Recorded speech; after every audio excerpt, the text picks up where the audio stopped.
ఈరోజు maths 2Bలో important chapter అయిన homogeneous differential equations గురించి చెప్పుకుందాము. సో దాంట్లో భాగంగా ఫస్ట్ ఏమి ఇచ్చారు, ఒక ఈక్వేషన్ అనేది హోమోజీనియస్ అని తెలియాలి అని అంటే సో ఫస్ట్ ఎప్పుడు కూడా వాటి పవర్స్ని చూసుకోండి. ఇక్కడ x² + y² ఉంది కాబట్టి ఫస్ట్ x కోఎఫిషియంట్ యొక్క పవర్ ఎంత ఉంది, స్క్వేర్ ఉంది అంటే 2. అలానే y² ఉంది కాబట్టి స్క్వేర్ అనమాట. అలానే రైట్ సైడ్ కూడా ఏముండాలి, పవర్స్ అనేవి ఈక్వల్గా ఉండాలి. So x⁴1 + y⁴1. సో 1 + 1 ఏమవుతుంది, 2 అవుతుంది అనమాట. సో పవర్స్ అనేవి ఈక్వల్ అయిపోయినాయి. So clearly says it that this is a homogeneous differential equations. ఓకేనా. నా ఇప్పుడు ఏం చేద్దాము, ఒక్కొక్కటిగా సాల్వ్ చేసుకుందాము. ఫస్ట్ గివెన్ అని పెట్టి ఇచ్చిన ఈక్వేషన్ ఏదైతే ఉంటుందో అది రాసేసుకోవాలి. x² + y² dx = 2xy dy అనమాట. సో మనం ఫస్ట్గా హోమోజీనియస్ డిఫరెన్షియల్ ఈక్వేషన్ని సాల్వ్ చేయాలి అని అంటే సో ఈక్వేషన్ ఏదన్నా ఇవ్వని, ఓకేనా, ఈక్వేషన్ ఏది ఇచ్చినా కానీ మనం dy/dx ఫామ్లోకి చేంజ్ చేసుకుంటూ వెళ్ళాలన్నమాట. సో dy అనేది ఇక్కడ దాని ప్లేస్లో ఉంది కదా, ఇక్కడ dx అనేది న్యూమినేటర్లో ఉంది. సో ఇది డినామినేటర్గా కన్వర్ట్ అవ్వాలి అని అంటే ఈ 2xyని ఇటు తీసుకొచ్చేసేయాలి, అలానే ఈ dx అనేది ఇటు సైడ్ తీసుకొచ్చేసేయాలన్నమాట. అప్పుడు ఏమవుతుంది, ఫస్ట్ x² + y² / 2xy యాస్టీస్గా రాసుకోవాలి. నెక్స్ట్ dy అనేది దాని ప్లేస్లోనే ఉంది కదా, యాస్టీస్గా రాసుకున్నాము. ఈక్వల్ టుకి లెఫ్ట్ సైడ్ ఉన్న dx మాత్రం ఇటువైపు వచ్చేస్తే ఏమవుతుంది, న్యూమినేటర్గా చేంజ్ అవుతుంది అనమాట. సో క్లియర్లీ ఎట్లుంది, x² + y² / 2xy = dy/dx. So మనకు కనుక్కున్న ఫార్మాట్ వచ్చేసింది కాబట్టి this is set to be equation number 1 అనుకోవాలి. సో నెక్స్ట్ స్టెప్లో ఏం చేయాలి అని అంటే, ఓకేనా, నెక్స్ట్ స్టెప్ ఒకసారి అబ్జర్వ్ చేయండి.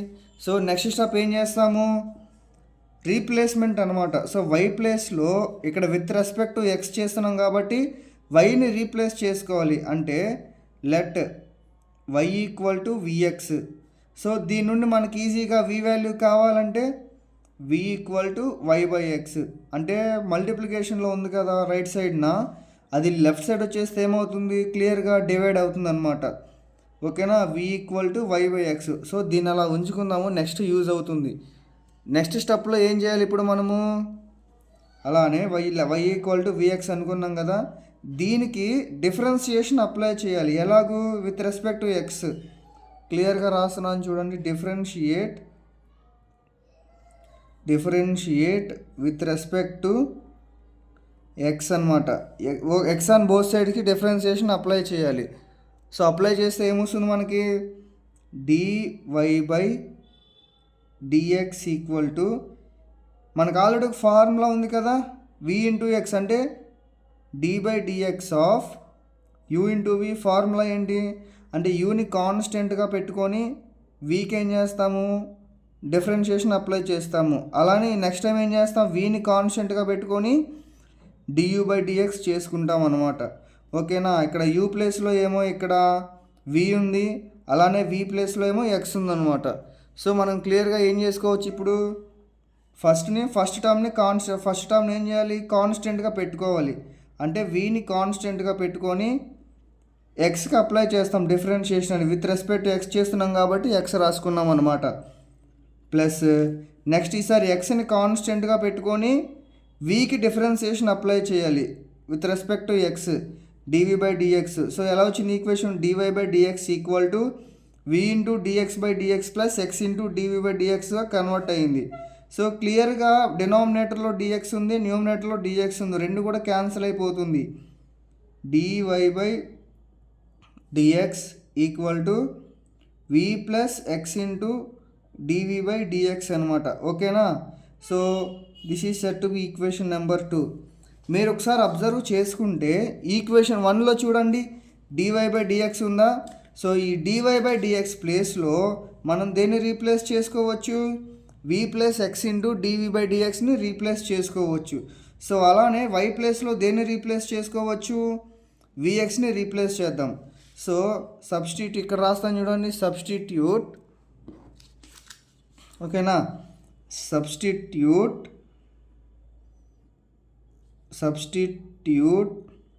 y equal to vx and dy by dx values in 1. Substitution చేసుకుంటే మనకు వాల్యూస్ ఏమొస్తాయి?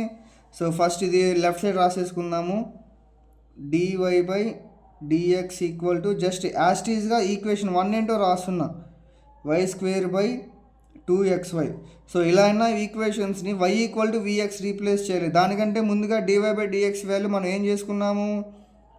v plus x into dv by dx equal to x² plus, so ఇక్కడ y² అనేది మనం రీప్లేస్మెంట్ ఏం తీసుకున్నాం? y ఈక్వల్ టు vx అనే రీప్లేస్మెంట్ తీసుకున్నాం కాబట్టి yx whole square divided by 2x into మళ్ళీ y వచ్చింది కాబట్టి vx అనమాట. సో ఇక్కడ vx అమ్మా, ఓకేనా, vx హోల్ స్క్వేర్. సో మనకి ఎలా ఈక్వేషన్ మొత్తం కూడా v అండ్ x ఫార్మాట్లోకి చేంజ్ అయిపోయింది. సో ఇప్పుడు ఈజీగా ఏం చేయొచ్చు? v plus x into dv by dx equal to, ఇక్కడ అబ్జర్వ్ చేస్తే x² అనేది యాస్టీస్గా ఉంది, అలానే vx² రాయాలి. కింద చూడండి, x ఇంటూ x ఏమవుతుంది? x² అవుతుంది అనమాట, ఓకేనా. x ఇంటూ x ఏమవుతుంది? x² అవుతుంది. So first 2 into v 2vగా రాసుకున్నాము, x into x x² convert అవుతుంది. సో మనం రైట్ సైడ్ అబ్జర్వ్ చేసుకుంటే ఇక్కడ x² ఉంది, ఇక్కడ x² ఉంది. సో x² అనేది కామన్ తీసేద్దాము. ఇక్కడ ఆల్రెడీ x² కామన్ తీసాం కాబట్టి రిమైనింగ్ 1 ఉంటుంది. అలానే vx² నుంచి x² కామన్ తీసాం కాబట్టి జస్ట్ v ఉంటుంది అనమాట, ఓకేనా. సో డివైడెడ్ బై ఇక్కడ ఆల్రెడీ x² అనేది ముందు రాసుకుందాము, ఏముంది? 2v ఉందన్నమాట.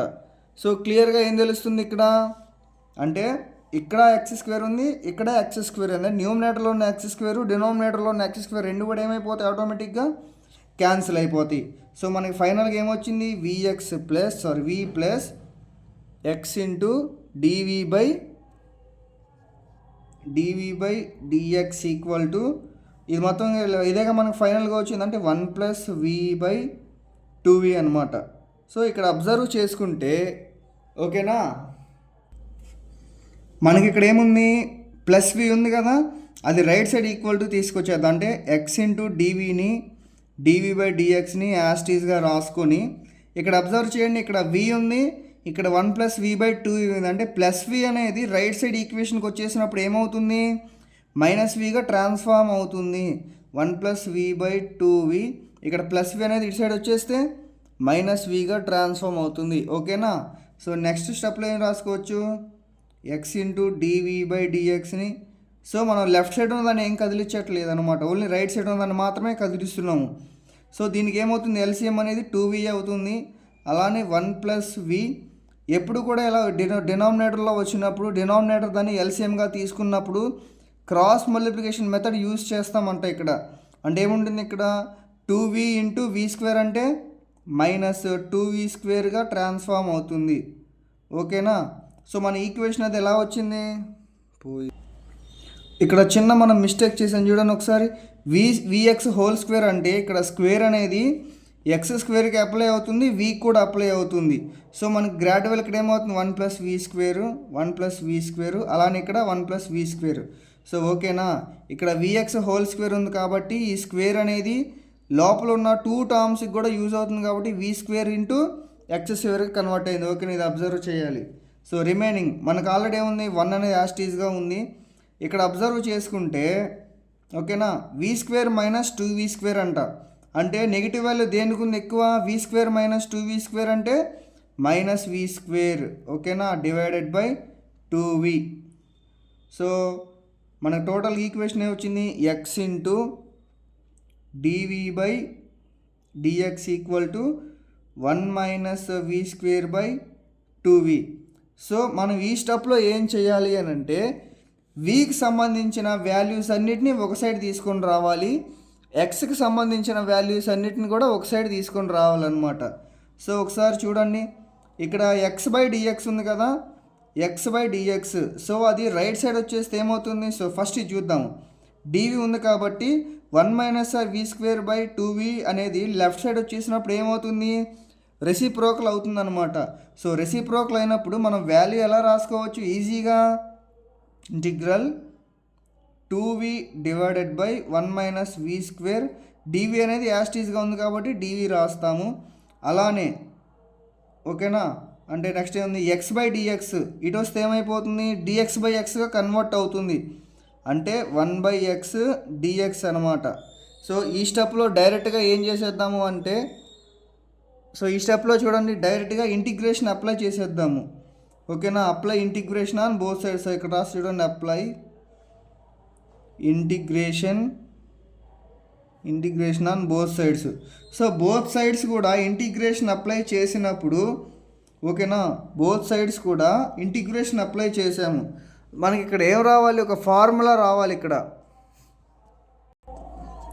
ఇక్కడ అబ్జర్వ్ చేసుకుంటే integral F dash of X by F of X. So formula ఏమవుతుంది, F dash of by F of X అంటే log of F of X అవుతుంది. సో మీకోసం ఇక్కడ ఫార్ములా కూడా రాస్తాను చూడండి, integral F dash of X divided by F of X equal to log of F of ఎక్స్గా transform అవుతుంది. ఓకేనా, సో ఇలా ఉన్నప్పుడు సార్ మనకి ఇక్కడ సాటిస్ఫాక్షన్ లేదు, ఇక్కడ మైనస్ వి స్క్వేర్ ఉంది, కానీ ఇక్కడ మాత్రం ఓన్లీ పాజిటివ్ వాల్యూ మాత్రమే ఉంది. సో ఈ స్టెప్లో ఏం చేయాలి అని అంటే మైనస్ పెట్టి టోటల్గా ఈక్వేషన్ మొత్తాన్ని ఏం చేద్దాము, లెఫ్ట్ సైడ్న మనకి కావాల్సిన విధంగా చేంజ్ చేసుకోవాలి. అంటే ఇక్కడ మైనస్ తీసుకున్నాం, అలానే ఇంటిగ్రేషన్ లోపల కూడా మైనస్ తీసుకున్నాం అనమాట. ఓకేనా, సో మైనస్ తీసుకున్నప్పుడు ఏమవుతుంది, ఇంకోసారి అబ్జర్వ్ చేయాల్సింది మీరు, అన్నీ కన్వర్ట్ అయిపోయింది కాబట్టి ఇంటిగ్రల్ 1/x dx. సో మనకు కావాల్సిన ఈక్వేషన్ అనేది ఈ ఫార్మాట్లోకి వచ్చేసింది, ఎఫ్ ఆఫ్ ఎక్స్. సో దీనికి డెరివేషన్ అప్లై చేస్తే ఏమొస్తుంది మనకి, -2v. సో మన ఈ ప్లేస్లో మనం దేన్ని రీప్లేస్ చేయొచ్చు ఈజీగా, log mod of F of X. So f of X అంటే ఇదేగా, అంటే minus log mod of F of x ప్లేస్లో ఎంత ఉంది, 1 minus we square equal to, మనకు ఆల్రెడీ ఇంటిగ్రేషన్లో ఫార్ములా ఉంది, integral 1/x dx equal to log of x అనమాట. సో లాగ్ ఎక్స్ ఫార్ములా దీంట్లో ఏం పెట్టుకోవచ్చు, లాగ్ ఎక్స్. ఓకేనా, లాగ్ ఎక్స్. సో ఇక్కడ నెక్స్ట్ ఏం తీసుకుందాము, దీనికి కాన్స్టెంట్ సమ్ వాల్యూ వస్తుందిగా, ప్లస్ లాగ్ సి అనేది తీసుకున్నాం అనమాట, లాగ్ ఎక్స్ ప్లస్ సి. ఓకేనా, సమ్ కాన్స్టెంట్ వాల్యూ తీసుకోవాలి. ఫైనల్గా మనకేమొచ్చింది, log mod of 1 minus we square equal to log X plus log C అనే ఫార్ములా అనేది మనకు వచ్చేసింది అంటారు. ఓకేనా, సో ఇలా వచ్చేసినప్పుడు ఏం చేస్తారంటే లాగ్ సిని ఇటు సైడ్ తీసుకొని రండి, మైనస్ లాగ్ 1 మైనస్ వి స్క్వేర్ని రైట్ సైడ్ తీసుకొని వచ్చేసేద్దాము. అప్పుడేమవుతుంది, log C equal to log X plus minus అనేది ఇటు వస్తే ప్లస్ అయిపోతుంది, log of 1 minus we square. ఇంకొక డౌట్ రావచ్చు, సార్ లాగ్ సిని ఇటు సైడ్ తీసుకొని వచ్చాం కదా, దీనికి నెగిటివ్ వాల్యూ ఎందుకు పెట్టలేదని. సో లాగ్ సి అనేది ఇక్కడ మనం కాన్స్టెంట్ వాల్యూ, ఎడిషనల్గా తీసుకున్న వాల్యూ. సో ఇన్ కేస్ ఇది నెగిటివ్ అయినా పాజిటివ్ అయినా ఎలా అయినా యూజ్ చేసుకోవచ్చు కదా. సో దానివల్ల ఏం చేసాం, నెగిటివ్ వాల్యూ పెట్టలేదు. ఓకేనా, కాన్స్టెంట్ అంటే సమ్ కాన్స్టెంట్ వాల్యూ ఉంటుంది కాబట్టి నెగిటివ్ వాల్యూ అనేది పెట్టలేదు అనమాట. సో దానికి మనం సొల్యూషన్ రావడం కోసం లాగ్ సిని ఎలా అయినా యూజ్ చేసుకోవచ్చు. సో నెక్స్ట్ అబ్జర్వ్ చేయండి, log C equal to, this is in the form of log a plus log b అనమాట. అంటే log a plus log b, లాగరిథమ్స్లో మనకు ఆల్రెడీ ఫార్ములాస్ తెలుసు కాబట్టి, సో ఏం చేయొచ్చు, లాగ్ ఆఫ్ ఏ ఇంటూ బిగా రాసుకోవచ్చు. ఏ ప్లేస్లో మా ఎక్స్ ఉంది, బి ప్లేస్లో 1 మైనస్ వి స్క్వేర్ ఉంది. సో ఈజీగా log of x into 1 minus we square. Okay, అర్థమైందా. సో ఇప్పుడేం చేస్తాము, బోత్ సైడ్స్ కూడా లాగ్స్ని ఏం చేద్దాము, క్యాన్సిల్ చేసేసుకోవచ్చు. అప్పుడు సి ఈక్వల్ టు ఏమవుతుంది, X into 1 minus V square అవుతుంది. సో మనం ప్రీవియస్గా ఆల్రెడీ వి వాల్యూ ఎంత అనుకున్నాము, వి ఈక్వల్ టు 1/x అనుకున్నామా. సో ఆ వి ప్లేస్లో ఇప్పుడు దీన్ని రీప్లేస్ చేద్దాము. అప్పుడు చూడండి ఈజీగా ఉంటుంది.